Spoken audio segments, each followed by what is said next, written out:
Que mon Seigneur vous bénisse, aujourd'hui comme toujours. Que le Dieu éternel, le Dieu tout-puissant, le Dieu du ciel et de la terre, soit présent chaque fois que nous nous rassemblons en tant qu'Église pour l'adorer, pour le louer et exalter son nom. Béni soit le nom du Seigneur. Que notre Dieu ait toujours miséricorde de nous, qu'il nous voie, qu'il nous regarde et qu'il nous écoute. Et que le Seigneur se réjouisse de ce que nous faisons pour lui, car nous le faisons avec tout notre cœur, avec tout notre être. Que les bénédictions du ciel soient donc aujourd'hui pour chacun d'entre vous. Dans chaque lieu, dans chaque pays où Dieu a permis que sa parole se répande, et aussi ici les frères et sœurs qui sont avec moi, que Dieu vous bénisse. Vous pouvez prendre place, vous pouvez vous asseoir. Et nous allons poursuivre avec une grande joie avec la lecture de l'Évangile selon Jean, avec l'Évangile selon Jean. Il est vraiment beau de continuer et d'achever ce récit car les Évangiles nous relatent les expériences, tous ces vécus des apôtres, tous ceux qui ont suivi le Seigneur et qui ont cru en lui au sujet de tous les miracles, les signes et prodiges, tout ce que le Seigneur Jésus-Christ a fait et accompli lorsqu'il était sur terre en tant qu'être humain, ainsi que toutes ces manifestations.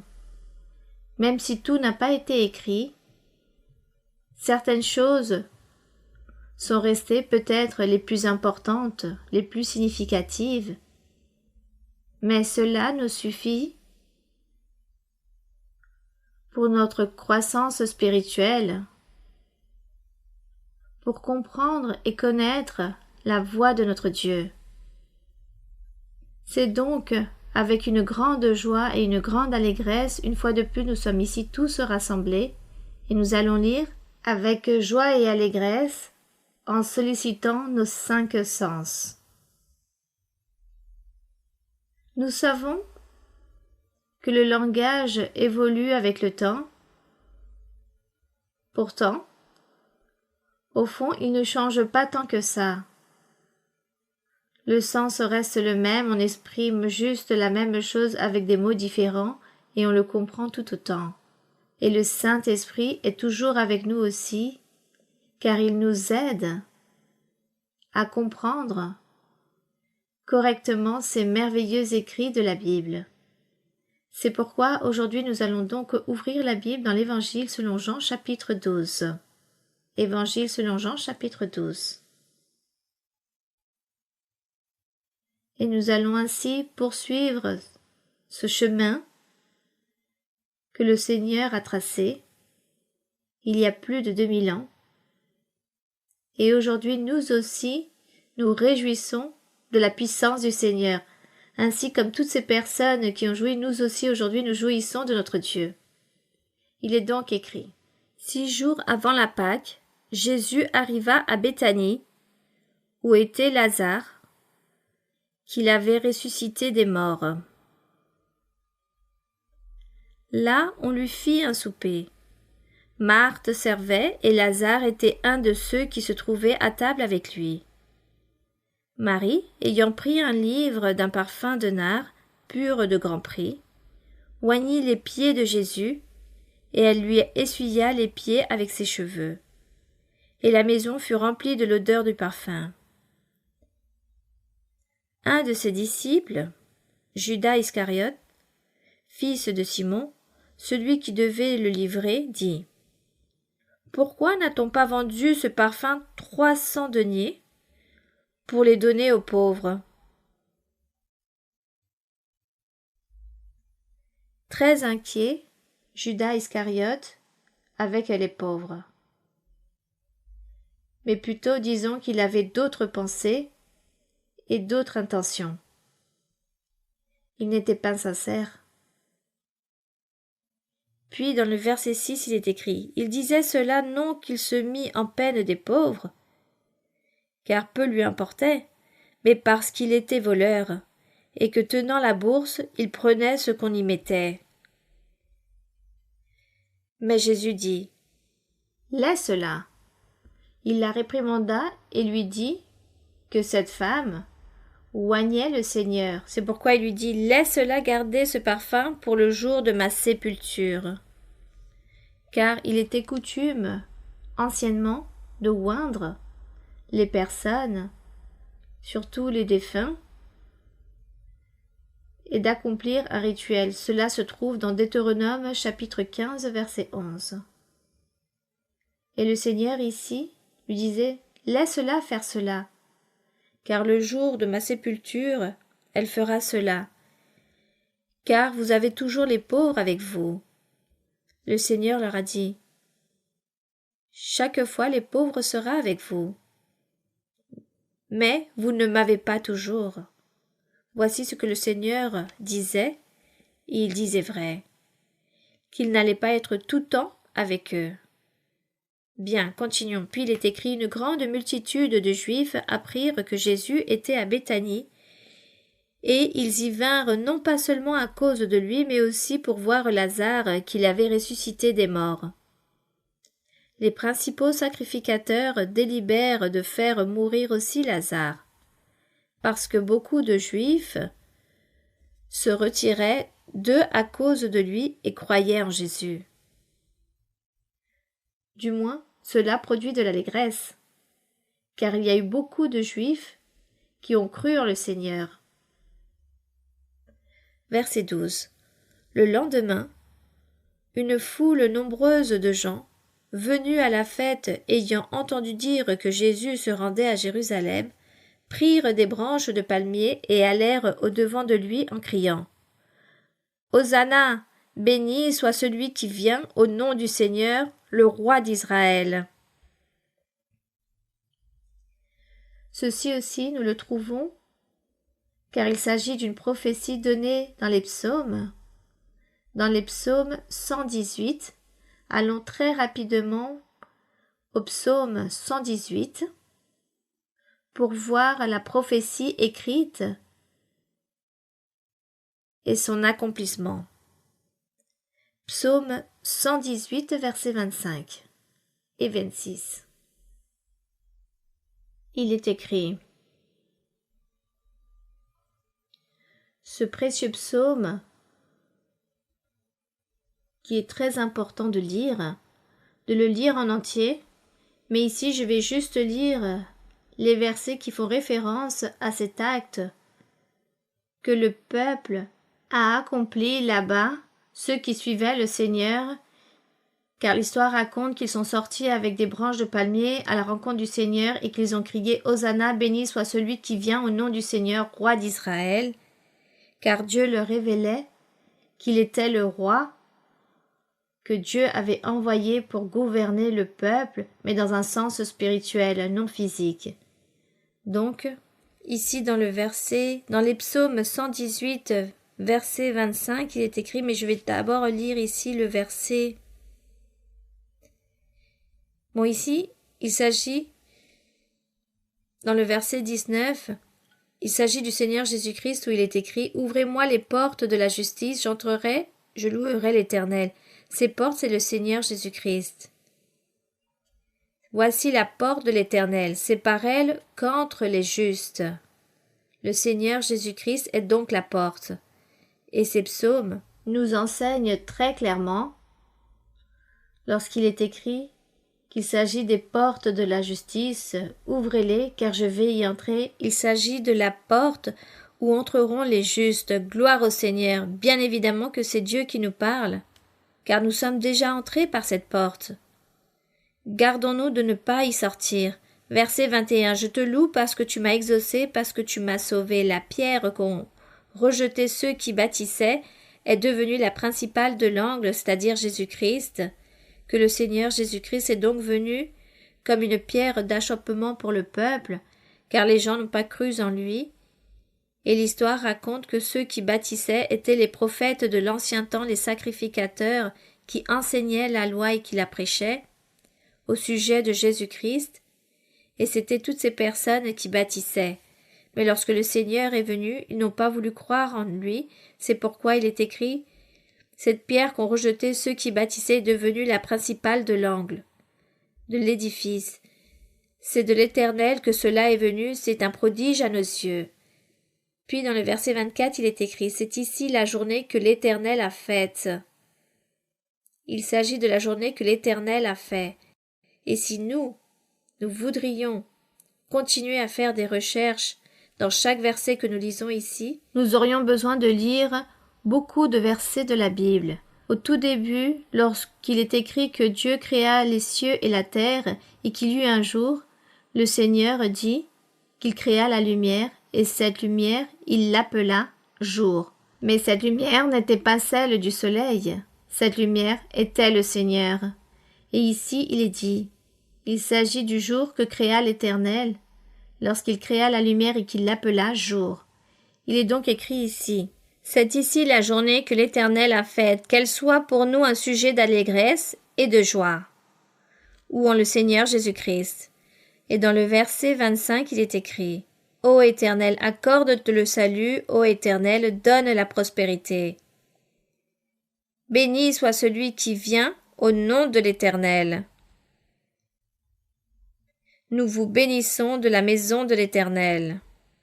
Allons maintenant de nouveau à l'Évangile selon Jean, où les gens agissaient apparemment par pure volonté pour acclamer le Seigneur de cette manière, pour l'accueillir ainsi, mais tout était déjà écrit. Tout avait déjà été prophétisé, des siècles auparavant.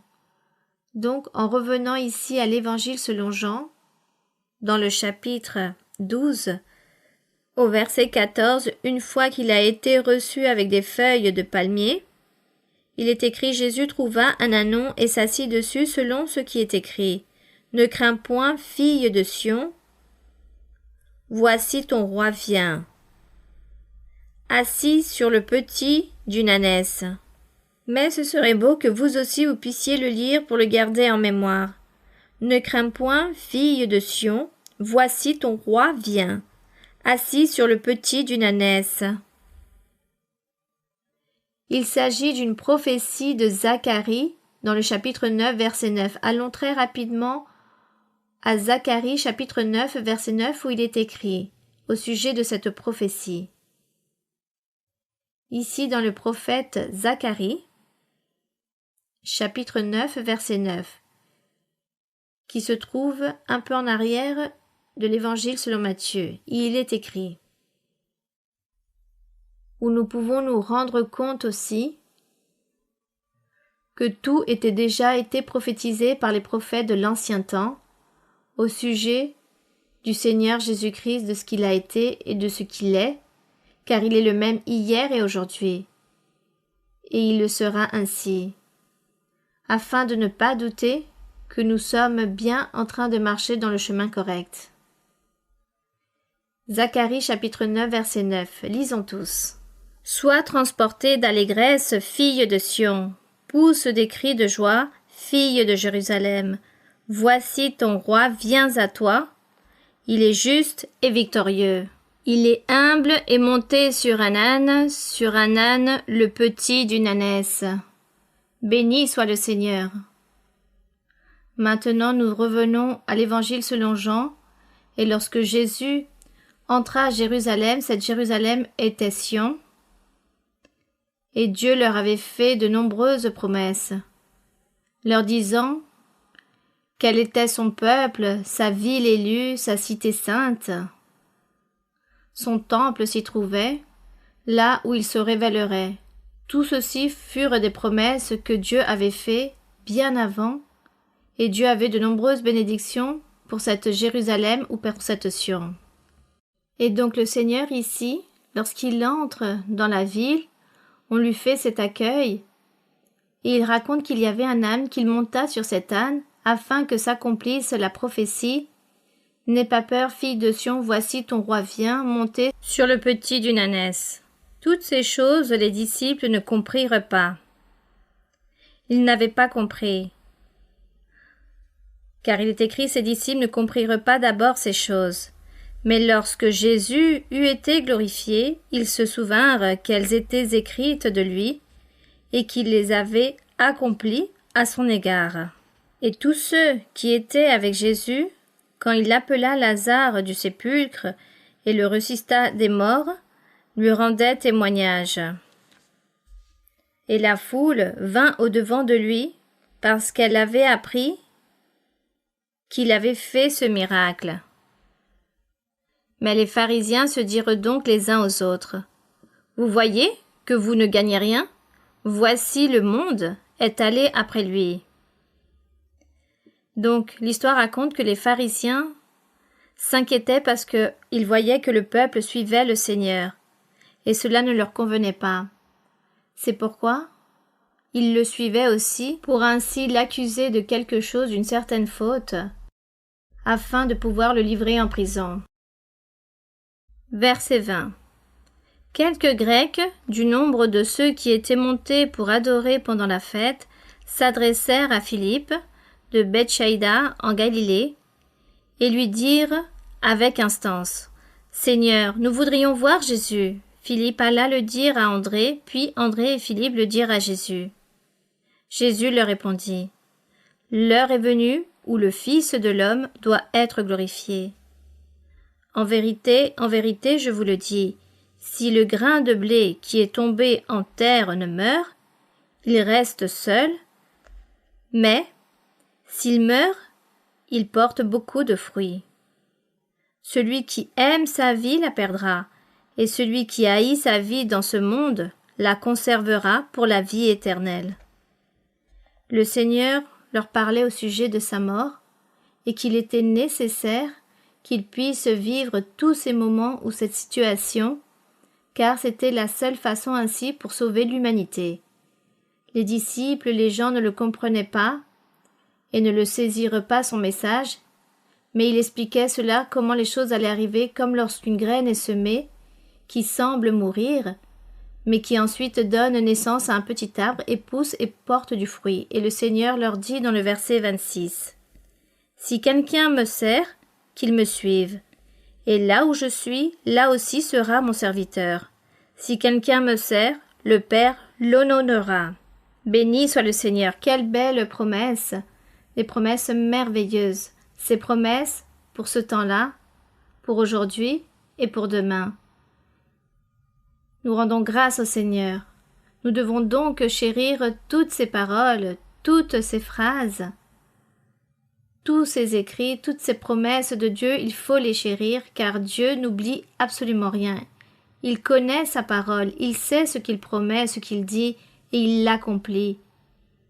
Donc, comme ces personnes, nous aussi nous recevons cette promesse, et le Seigneur dit, « Si quelqu'un me sert, le Père l'honorera. » Et nous voulons de tout notre cœur servir le Seigneur jusqu'au dernier jour de notre vie.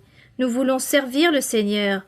Ne nous lassons pas d'honorer, de chercher de Dieu, de louer le Seigneur, de le vénérer, de le servir. Ne nous lassons pas de lire la Bible, ne nous lassons pas de venir aux assemblées pour venir nous rassembler afin que le Saint-Esprit se manifeste parmi nous dans son Église. Alors, ne nous laissons pas égarer par la paresse, par le découragement, par toutes ces distractions qui existent dans le monde et par le plaisir, car tout cela cherche à nous corrompre, à nous souiller, à nous détruire, à anéantir notre vie spirituelle, toutes ces choses, tous ces plaisirs, tous ces délices, toutes ces distractions qui existent. Donc, nous allons toujours demander au Seigneur qu'il nous aide à persévérer, à continuer de l'avant, à toujours être avec lui, car c'est très beau de suivre et de marcher dans le chemin du Seigneur, et c'est merveilleux de vivre les bénédictions du Seigneur chaque jour, et que nos prières soient toujours écoutées, exaucées, c'est ce qu'il y a de plus beau. Bien, continuons dans le verset 27 où il est écrit « Maintenant mon âme est troublée. » Le Seigneur dit cela. « Et que dirais-je, Père, délivre-moi de cette heure. Mais c'est pour cela que je suis venu jusqu'à cette heure. » Donc le Seigneur ici était en train de dire qu'à aucun moment il allait demander au Père de le mettre à l'abri, de le garder et le protéger de la mort qui l'attendait car il était venu pour cela. C'est pourquoi il dit « Père, glorifie ton nom ». Alors une voix du ciel vint et dit « Je l'ai glorifié et je le glorifierai encore ». Gloire à notre Dieu. La foule qui était là et qui avait entendu disait que c'était un tonnerre. D'autres disaient « Un ange lui a parlé ». Bon, peu importe ce que c'était, de toute façon, ils ont été témoins de cette voix que Dieu a parlé, disant qu'il l'avait glorifié et qu'il allait le glorifier à nouveau. Nous rendons grâce au Seigneur. Car cela n'est pas arrivé juste dans le temps ancien, encore aujourd'hui le Seigneur a de grandes bénédictions pour tous ses fils. Il leur parle aussi, et il leur dit aussi « Je vais t'élever » ou « Je vais te bénir ». Il s'agit de la promesse de notre Dieu aujourd'hui avec nous aussi. Nous rendons grâce au Seigneur. Verset 30. Jésus dit « Ce n'est pas à cause de moi que cette voix s'est fait entendre, c'est à cause de vous. Car, comme il s'agit d'incrédules, c'est pourquoi cette voix s'est manifestée afin que vous l'écoutiez et que vous soyez convaincus que ce que le Seigneur disait était une vérité. » Donc le Seigneur a envoyé ce signe en disant « Maintenant a lieu le jugement de ce monde, maintenant le prince de ce monde, qui est le diable, sera jeté dehors. Et moi, quand j'aurai été élevé de la terre, j'attirerai tous les hommes à moi. » Il faut donc suivre le Seigneur, il faut croire en le Seigneur Jésus-Christ, le véritable évangile qui existe, la véritable religion, c'est croire en Jésus-Christ autant que Dieu, Fils de Dieu, est le seul chemin qui mène à la vie éternelle. Il s'agit de la véritable religion qui existe dans le monde, il s'agit d'une vérité. Jésus-Christ, le seul chemin, il n'existe aucun d'autre. Il peut exister des milliers de religions, de confessions. Mais si on sort de ce concept, alors les gens ne font rien et perdent leur temps. La véritable religion, c'est Jésus-Christ, la porte, Jésus-Christ, la lumière du monde. Il est le roi qui règne. Il est le seul chemin qui mène à la vie éternelle. Jésus-Christ est Dieu. Jésus-Christ est le Fils de Dieu. Ce sont de grands mystères. Peut-être nous ne les comprenons pas encore, mais un jour oui.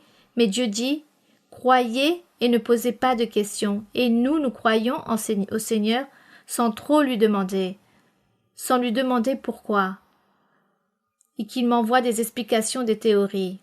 Bien, continuons. Et dans le verset 33, il est écrit « En parlant ainsi, il indiquait de quelle mort il devait mourir.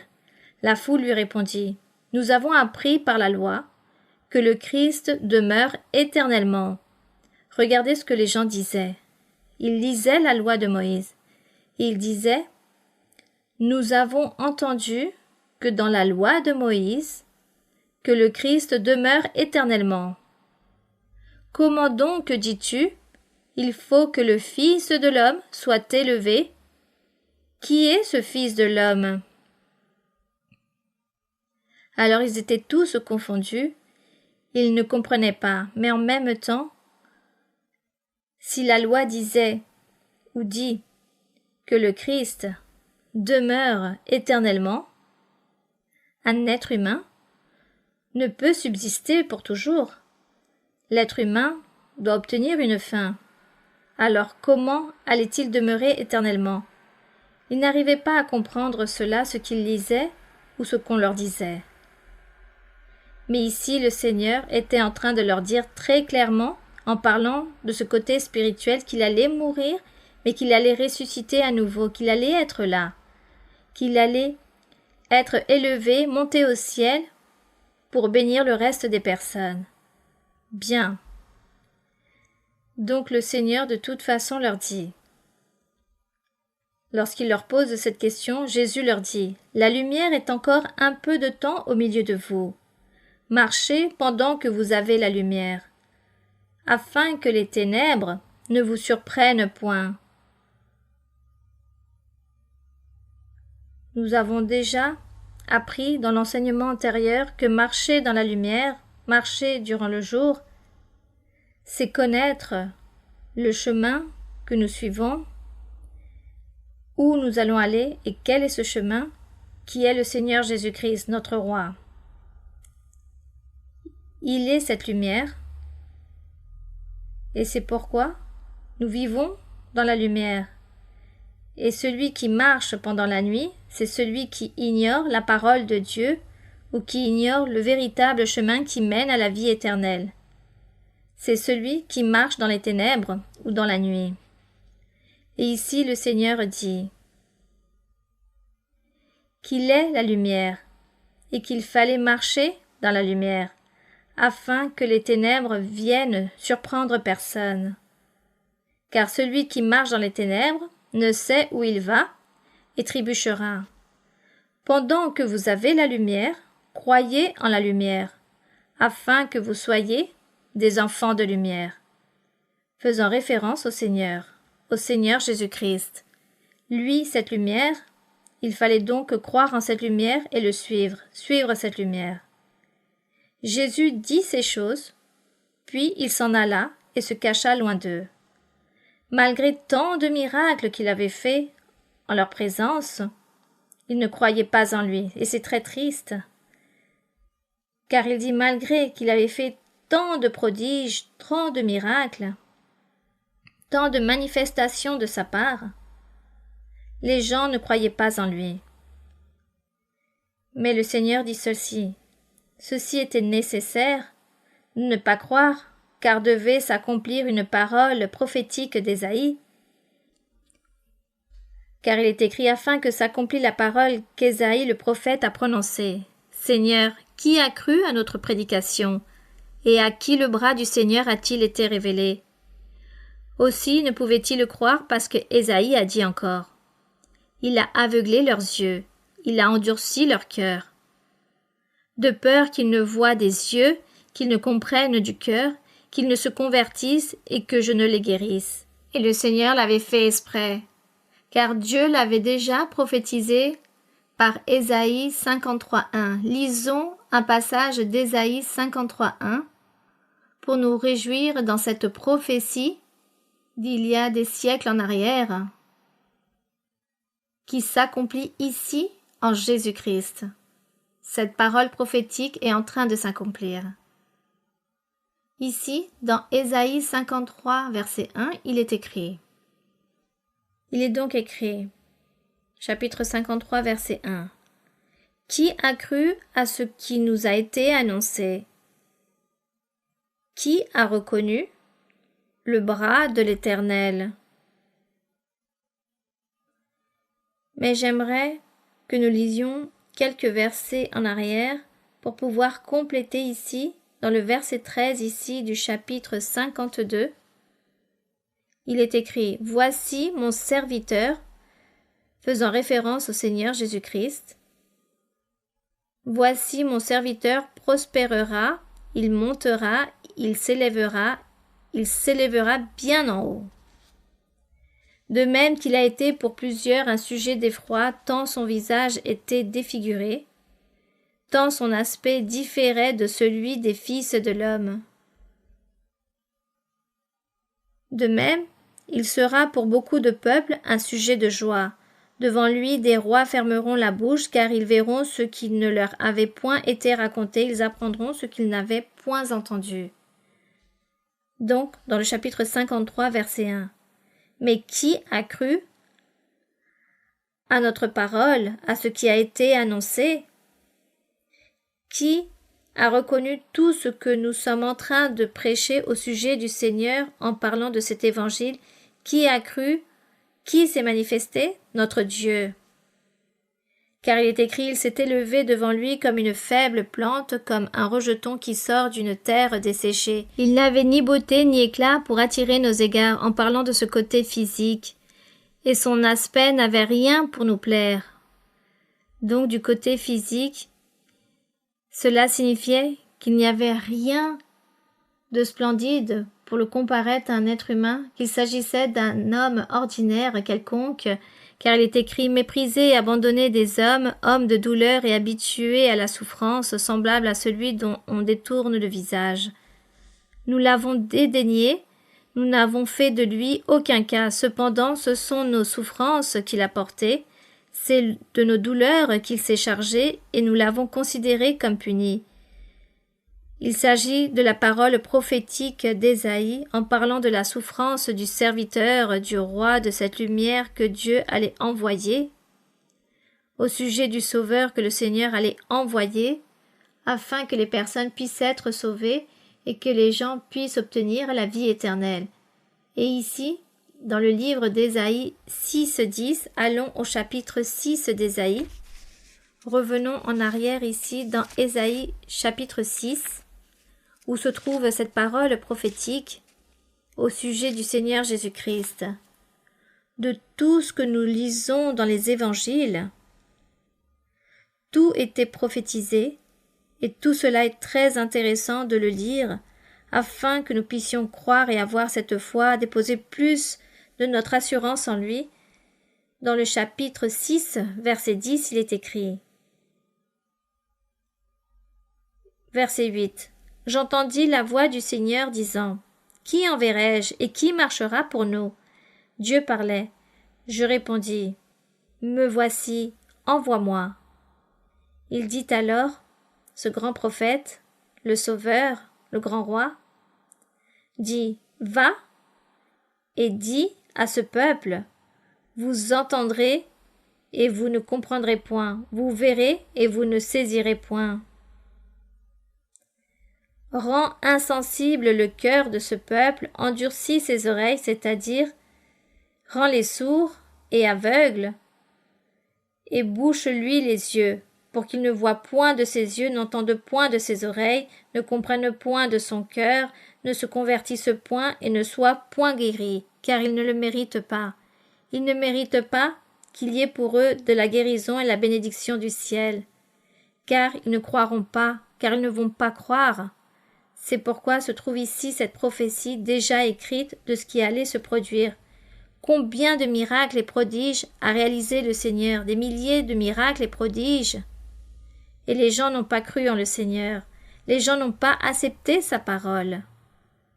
Car Dieu savait qu'ils allaient avoir un cœur endurci, et là se trouve la prophétie, lorsqu'il leur a dit « Endurcis leur cœur, rends-les sourds, aveugles, car ils ne méritent pas de comprendre si facilement, et qu'ils soient sauvés, ou qu'ils vivent, et qu'ils reçoivent toutes les bénédictions.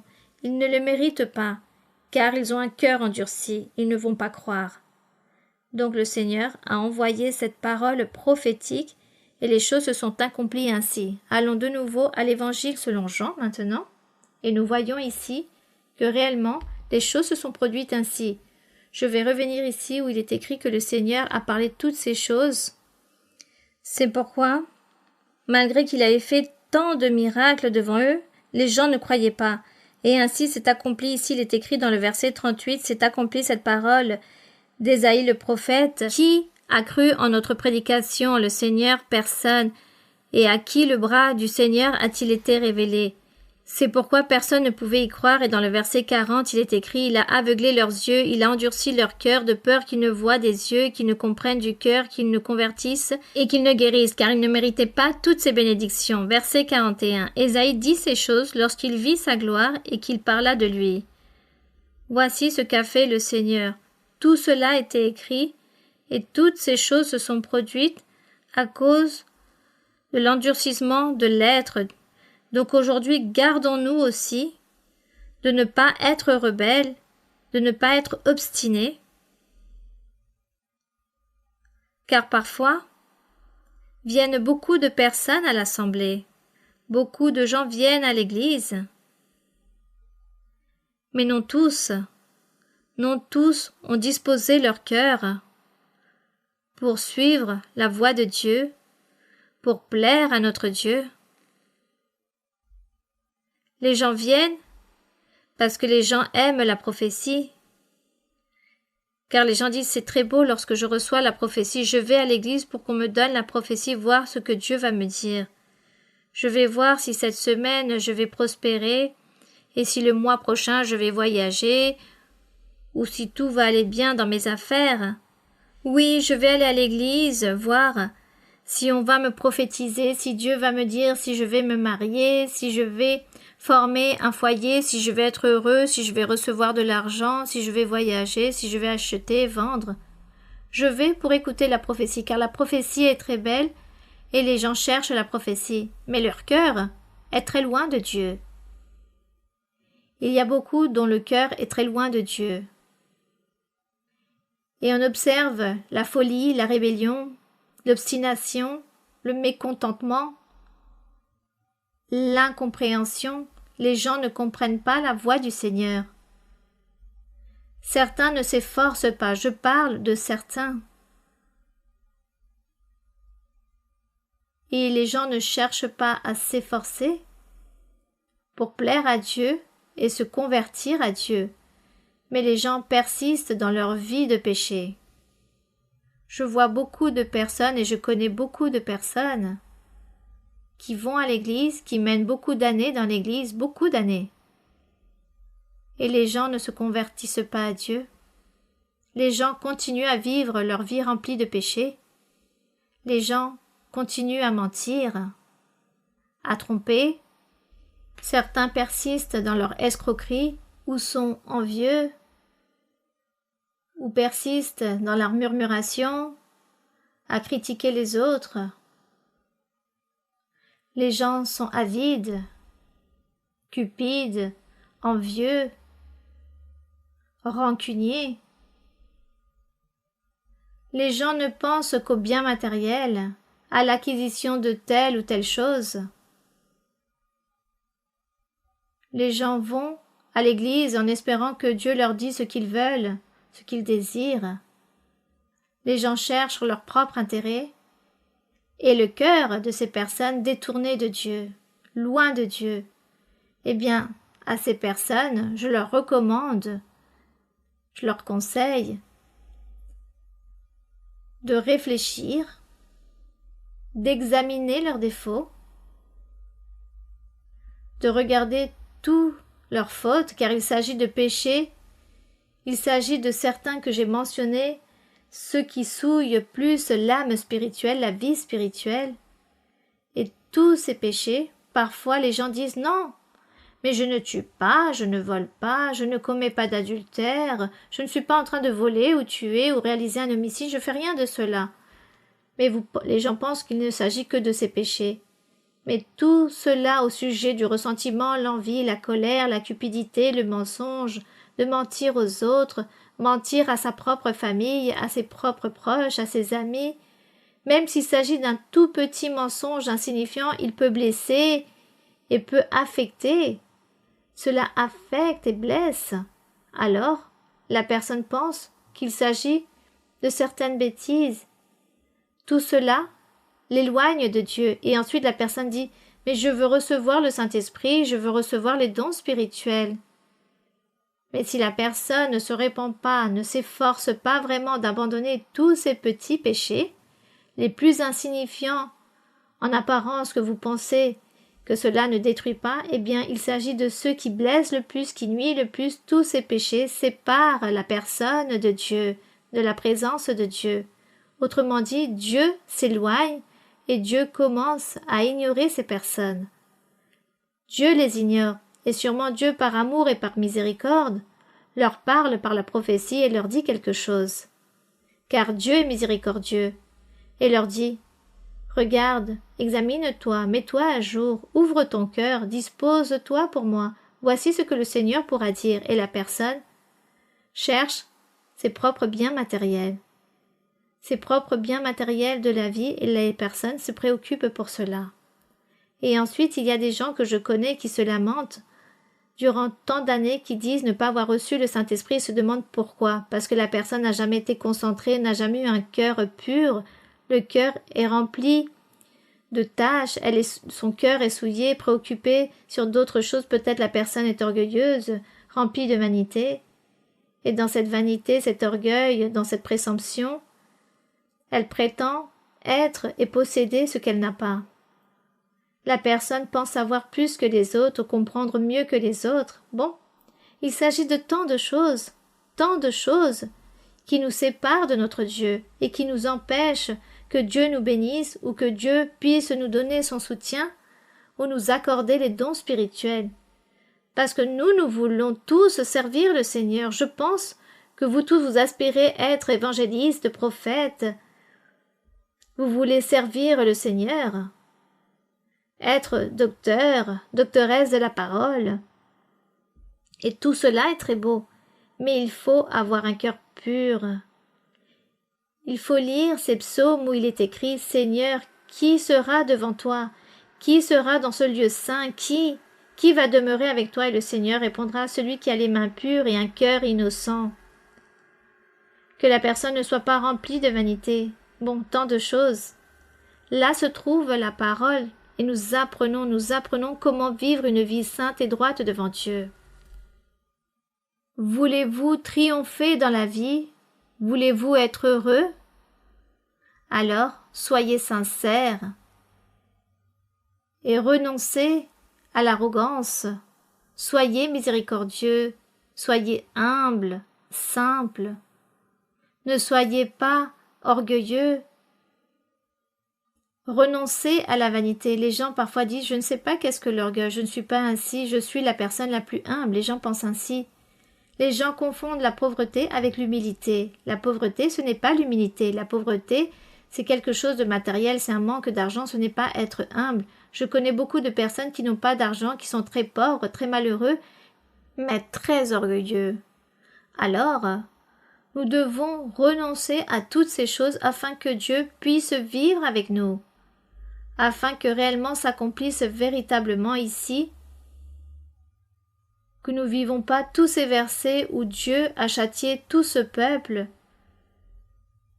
lorsqu'il les a rendus aveugles, sourds, afin que les gens ne comprennent pas sa voix, sa parole, car il disait qu'ils ne le méritaient pas. Que le Seigneur ne fasse jamais cela avec nous. Nous voulons au contraire que Dieu ouvre nos yeux, nos oreilles, que nos cœurs soient ouverts et disposés pour lui, en faisant les choses justes, droites, bonnes et correctes. Que nous soyons miséricordieux, bien élevés, courtois. Que nous ayons des valeurs, que nous possédions toutes les qualités et les vertus, que nous ayons tout cela, que Dieu nous donne cela, car nous voulons aspirer, nous efforcer à changer. Ainsi est mon conseil, vous qui fréquentez, qui allez aux églises, qui menez toutes ces années et que vous n'avez pas encore reçu de notre Dieu les bienfaits que vous voulez recevoir. Il faut donc nous convertir à Dieu. Nous devons aimer Dieu. Et lorsque nous nous convertissons et nous aimons Dieu, Dieu est toujours en train de nous révéler des choses, il nous guide, il nous oriente, il nous dirige soit à travers des rêves, des visions, des prophéties, il dirige nos vies, il guide nos pas. Il fait de nous de belles promesses, des promesses qui s'accomplissent. Nous ne sommes pas trompés. Tout arrive parce que nos cœurs le méritent. Car Dieu dit, cette personne mérite la bénédiction, cette personne mérite que je le guide, que je lui enseigne, que je le garde, que je le protège du mal, que je le réconforte et que je lui fasse des promesses. Voici ce que Dieu dit de cette personne. Soyons donc sincères avec notre Dieu. Soyons sincères avec notre Dieu, changeons et convertissons-nous au Seigneur, afin d'obtenir ces dons spirituels en perfection et ainsi partir dans le monde et prêcher, car nous avons besoin dans le monde beaucoup d'apôtres, de prophètes, beaucoup de docteurs et évangélistes, hommes et femmes, afin de prêcher la parole de notre Dieu et la faire connaître au monde entier. Dans le chapitre 11:55, il est écrit « La Pâque des Juifs était proche et beaucoup de gens du pays montèrent à Jérusalem avant la Pâque pour se purifier. Ils cherchaient Jésus et ils se disaient les uns aux autres dans le temple « Que vous semble? Ne viendra-t-il pas à la fête ?» Or les principaux sacrificateurs et les pharisiens avaient donné l'ordre que si quelqu'un savait où il était, il le déclarât afin qu'on le saisisse.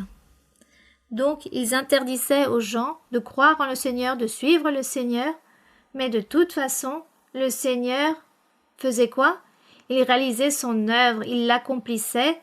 Et donc ici, allons dans le chapitre 12, verset 42, pour suivre la lecture, où il est écrit « Avec tout cela au sujet des gouvernants, crurent en lui. Nous rendons grâce au Seigneur, car certains dirigeants ont cru en lui, du moins certains, car ils aimèrent la gloire des hommes plus que la gloire de Dieu. Or Jésus s'était écrié, celui qui croit en moi croit, non pas en moi, mais en celui qui m'a envoyé. Et celui qui me voit, celui qui m'a envoyé. Je suis venu comme une lumière dans le monde afin que quiconque croit en moi ne demeure pas dans les ténèbres.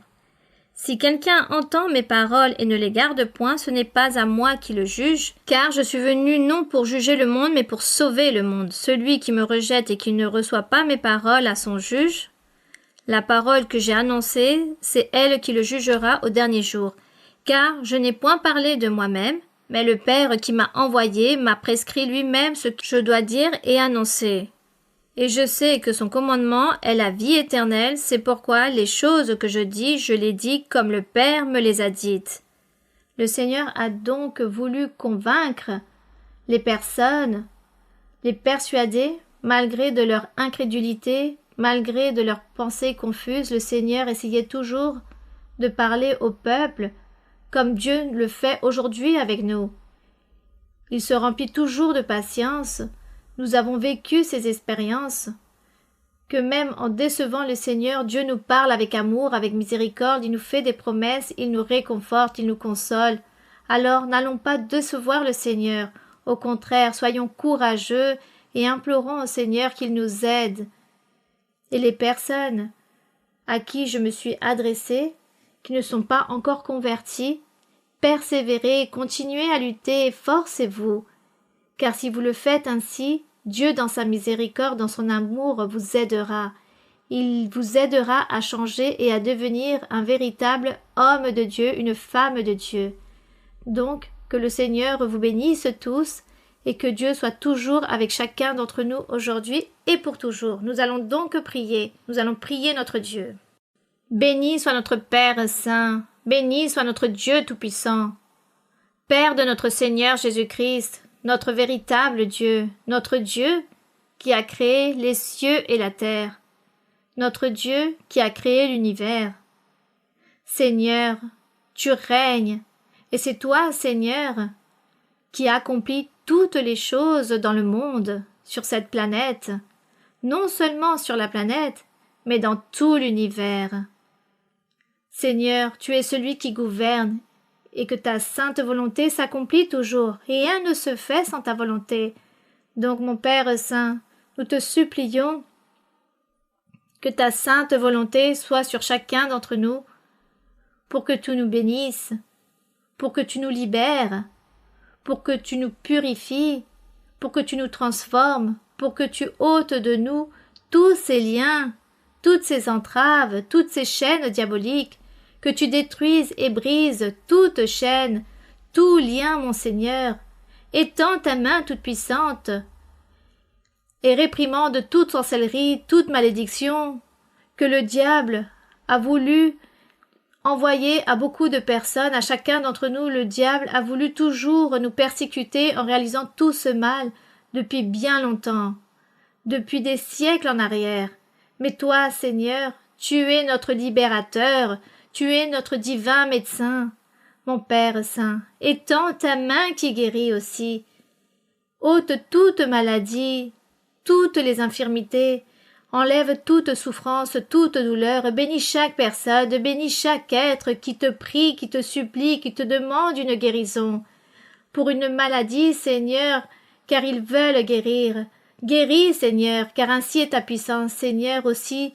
Toutes ces maladies spirituelles, mentales, Seigneur, psychiques, toutes ces maladies de ces mauvais esprits qui possèdent les personnes, les enfants, les jeunes de tout âge, et qui les font souffrir, mon Seigneur, et qui leur enlèvent la raison, mon Seigneur, leur mobilité. Remplis-toi de miséricorde de tous ces êtres, mon Père, au nom glorieux de ton Fils, Jésus-Christ de Nazareth, mon Seigneur, remplis-toi de bonté. Sois miséricordieux et réalise les miracles et les prodiges. Nous sommes, Seigneur, en train de lire la vie du Seigneur Jésus lorsqu'il était sur terre en tant qu'être humain, Seigneur, et nous avons vu tous ces miracles, toute sa manifestation, et nous savons aussi qu'aujourd'hui tu te manifestes de la même façon et encore plus.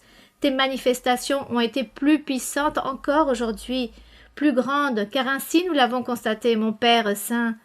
Ne nous abandonne pas, ne nous délaisse pas, sois toujours ton regard sur chacun d'entre nous, aide-nous à aller de l'avant, à être forts, courageux, à être de bons soldats qui affrontent le combat avec fermeté, avec force, avec puissance. Seigneur, aide-nous, mon Père Saint, nous voulons te servir, nous voulons te plaire, nous voulons louer ton nom, te glorifier et t'honorer. Seigneur, merci, mon Père bien-aimé, au nom glorieux de Jésus-Christ, ton Fils. Bien-aimé, nous te le supplions, mon Seigneur, merci. Que pour lui soit l'honneur, la gloire et la louange, aujourd'hui et pour toujours. Amen. Gloire à notre Dieu. Satúrame, Señor, con tu espíritu. Satúrame, Señor, con tu espíritu. Y déjame sentir el fuego de tu amor aquí en mi corazón, Señor. Y déjame sentir el fuego de tu amor aquí en mi corazón, Señor. Satúrame, Señor, con tu espíritu. Satúrame, Señor, con tu espíritu. Y déjame sentir el fuego de tu amor aquí en mi corazón, Señor. Y déjame sentir el fuego de tu amor aquí en mi corazón, Señor. Gloire à notre Dieu. Nous rendons grâce au Seigneur. Que l'honneur et la gloire soient pour notre Dieu. Béni soit notre Dieu. Les bisous pour les enfants. Je vous embrasse tous fortement et que le Seigneur vous bénisse grandement. À très bientôt. Merci.